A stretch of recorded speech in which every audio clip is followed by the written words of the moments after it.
commencé depuis fin janvier dans la région des Savanes, où nous avons fait 8 jours. Et donc, nous avons poursuivi dans la région maritime. Et puis, où nous avons fait, je crois, 2 semaines. Maintenant, nous sommes dans la région des plateaux. C'est pour nous la continuation logique de cette tournée. Bien entendu, dans la perspective des prochaines élections, de la prochaine élection présidentielle. Il s'agit d'expliquer aux populations l'enjeu de cette élection. L'enjeu de cette élection pour nous, c'est quoi? Il s'agit de mettre fin à un régime plus que cinquantenaire. Vous savez que le père Gnassingbé a fait une quarantaine d'années au pouvoir, le fils 10, et puis qui pense que malgré la loi, évidemment violée par son père, malgré la loi, malgré la Constitution, il peut continuer à solliciter les suffrages des populations togolaises qui ont limité dans la Constitution le nombre de mandats à 2. Et donc M. Faure Gnassingbé a déjà fait 10 ans. Même si la loi n'existe plus, moralement, je crois qu'ils sont tenus de la respecter. Alors, on remarque dans la population togolaise que vous êtes très vigilant par rapport au parti UNIR. Non seulement vous avez détecté très tôt que c'est M. Tafa Tabiou qui avait signé les cartes d'électeurs avant qu'il ne soit même nommé président de la CENI, mais tout récemment, vous avez encore convoqué une société informatique à Bruxelles. Où est-ce que vous décevez toutes ces aspirations, M. le Président? Comme vous le dites, quand on participe à des élections, il faut faire en sorte que ces élections soient réellement équitables. Il ne faut pas que certains partent avec un avantage sur les autres. Vous savez, des experts m'ont dit, après avoir bien examiné le fichier électoral avec lequel nous sommes allés aux législatives de 2013, ils m'ont dit, le pouvoir en place prend un avantage de 30% sur vous, avec un fichier totalement corrompu. Et donc, nous avons insisté pour avoir le fichier depuis toujours.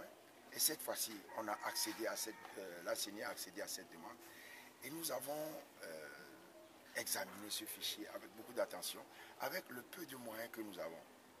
Parce que le fichier était en format PDF et il a fallu des nuits et des nuits de travail sur un échantillon de 57 centres de recensement des votes, ce qu'on appelle CRV, pour détecter des anomalies incroyables. Multiplicité des inscriptions, plusieurs inscrits qui ont le même numéro de carte, un centre de recensement de vote avec un électeur, un centre de recensement de vote avec 3 électeurs et d'autres choses. La non-conformité de la sommation des résultats issus des législatives avec le fichier. Ça veut dire, je m'explique, si vous faites la sommation du nombre d'inscrits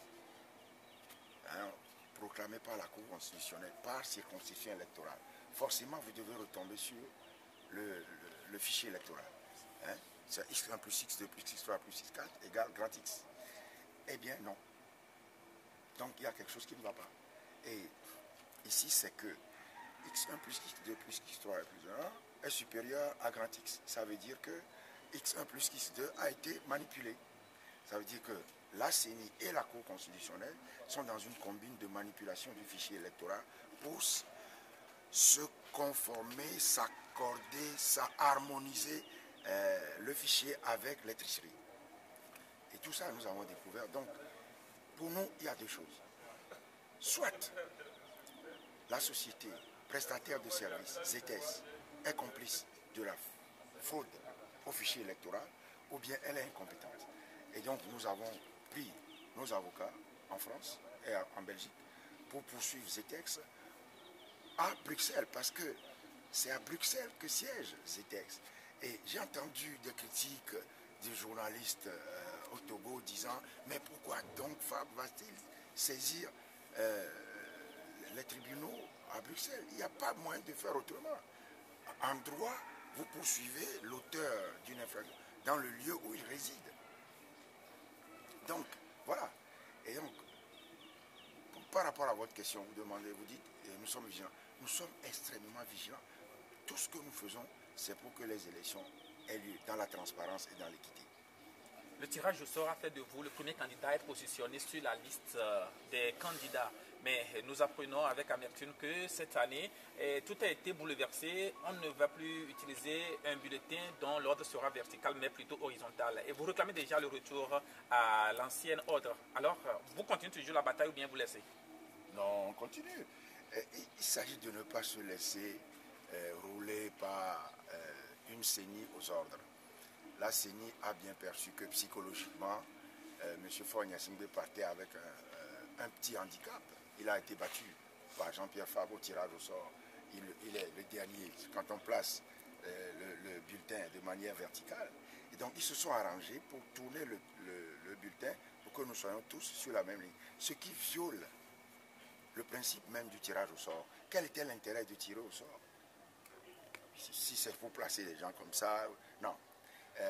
Nous demandons, parce que c'est très grave, nous demandons le retour à l'ordre vertical, comme vous dites.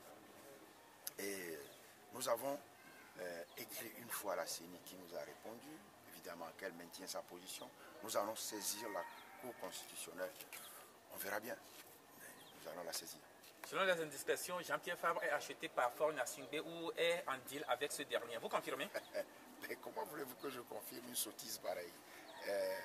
Je suis candidat pour battre Faure Gnassingbé et vous allez voir au lendemain des élections ce qu'il va advenir de Faure Gnassingbé. Vous savez, je ne suis ni vendable ni achetable. Ce qui motive mon action politique, c'est le sens de l'intérêt général, le service de l'intérêt général. Et je dirais, pour rigoler, je dirais, le père Gnassingbé n'a jamais imaginé qu'il pouvait acheter Jean-Pierre Fabre. Ce n'est pas à son fils que Jean-Pierre Fabre va se vendre. Non, ce sont des rumeurs répandues par des gens qui digèrent mal le résultat d'un travail. Parce qu'on n'est pas populaire par hasard. Il faut travailler. Et nous travaillons inlassablement pour expliquer aux populations nos positions. Et je crois que les populations nous aiment bien. Et c'est la raison pour laquelle certains qui refusent de travailler et qui sont sur les radios pour insulter, pour dénigrer, il y en a qui sont même passés dans, comme, comment je dirais, il y a un terme que je recherche là, calomniateur public. Calomniateur public. Jean-Pierre Fabre prend de l'argent chez Faure Gnassingbé, l'argent lui est remis par des maîtresses de Faure Gnassingbé. Ce sont des bêtises heureusement monumentales auxquelles je crois personne n'accorde de l'importance. À juger par l'accueil dont nous sommes l'objet partout où nous passons, personne n'accorde aucun intérêt à ces choses. Et je crois que tout le monde a compris que c'est soit le pouvoir en place qui le fait parce qu'il a peur de Jean-Pierre Fabre, ou c'est soit des collègues de l'opposition qui le font parce qu'ils sont un peu envieux du résultat du travail que nous faisons. Jean-Pierre Fabre, merci. Je vous en prie.